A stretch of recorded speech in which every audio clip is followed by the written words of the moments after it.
Association de lentilles minces, méthode numéro 3, en utilisant les foyers du système et les plans principaux. Donc nous avons notre chaîne d'image qui est identique à la méthode numéro 1 et la méthode numéro 2. Nous allons la globaliser pour en faire une chaîne d'image correspondant à la position des plans principaux. À savoir que AB va donner une image A'B' directement à travers un système équivalent à L1 et L2 qu'on va nommer HH'. La puissance du système ds sera égale à l'inverse de la distance focale du système. Donc notre nouvelle chaîne d'image nous donnera AB à travers un système HH' de puissance ds, donnera une image A'B' dans l'espace image. Pour ça, nous allons avoir besoin de tracer et de construire les plans principaux H et H'. La méthode consiste à tracer, pour commencer, un rayon parallèle à l'axe optique passant par B. Un rayon passant par B, parallèle à l'axe optique, croise l'axe optique en F'1. On obtient la même chose que dans la méthode numéro 2, à savoir que ça devient un rayon quelconque dans l'espace objet pour L2. Donc je vais tracer le plan focal image F'2, tracer un rayon parallèle au rayon incident passant par O2, l'intersection entre ce rayon et le plan focal me donne un point nommé Φ', et je sais que le rayon émergent passera par Φ'.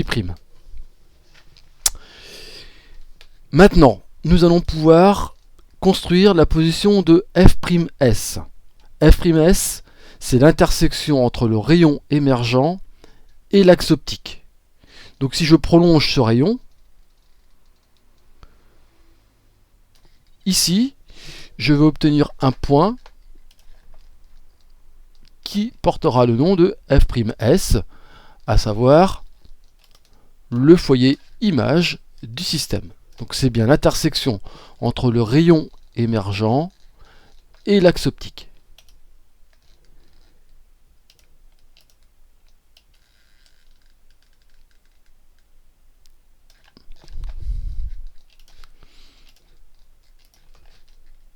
Ce même rayon va croiser le rayon incident, donc le rayon émergent, le rayon incident. L'intersection entre les deux va me donner un point qui représentera la position de H', le plan principal image du système. Ainsi, nous avons la distance focale F'S qui correspond à la distance H', F'S. En ce qui concerne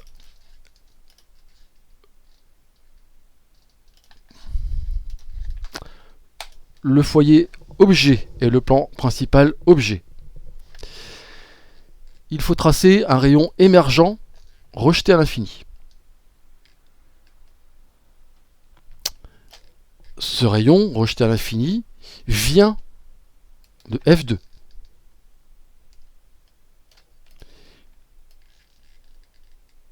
Mais aura été au préalable dévié par L1. Ce rayon devient un rayon quelconque dans l'espace image pour la lentille L1. Je vais donc avoir besoin du foyer secondaire objet. Le foyer secondaire objet sera contenu dans le plan focal objet de L1 que je représente ici, passant par F1. Je trace un rayon parallèle à ce rayon, passant par le centre optique O1.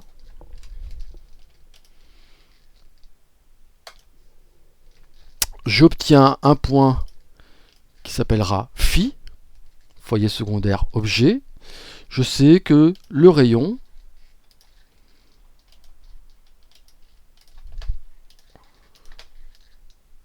incident au rayon émergent que nous avons tout à l'heure passera par phi.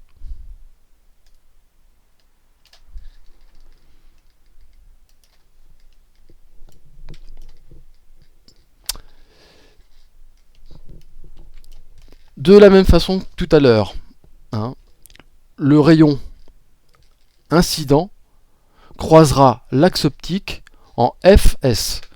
Donc je vais pouvoir tracer ici, proche de f2, le point fs, qui représente le foyer objet du système. L'intersection entre le rayon incident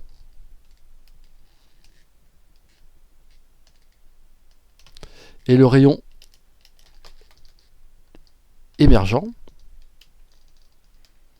me donne la position du plan principal objet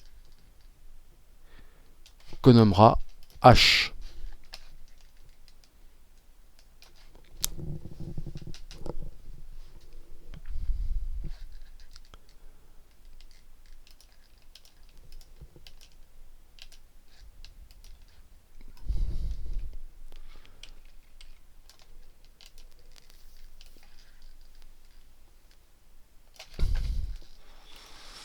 Pour être rigoureux,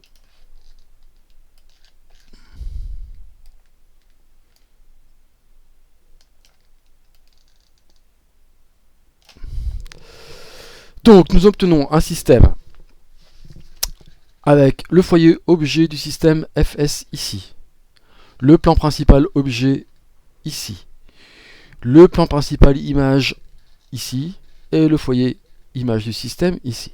Donc nous allons pouvoir descendre ces 4 points, ces 4 paramètres, les représenter sur le schéma ici et essayer de retrouver l'image A'B' qui doit se trouver quelque part par ici.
Nous allons donc pouvoir tracer les rayons associés à la formation de l'image de l'objet.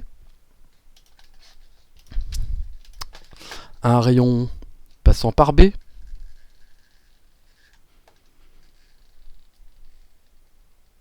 s'arrête sur H.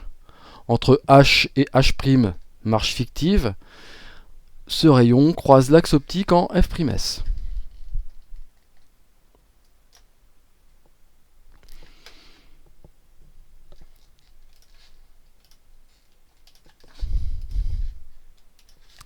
Un rayon passant par B, par le foyer objet du système, marche fictive entre H et H',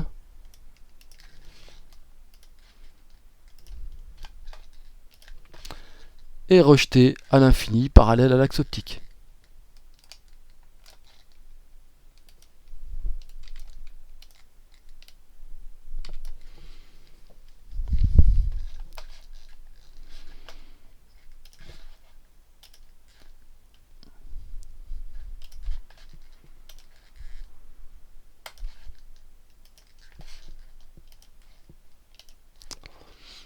Enfin, un rayon passant par B,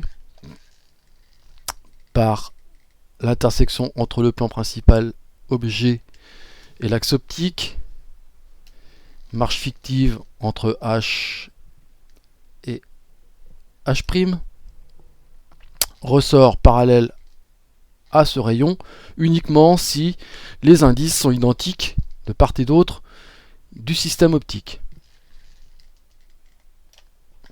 L'intersection des trois rayons me donne la position de l'image A'B', qui est bien identique aux méthodes 1 et aux méthodes 2.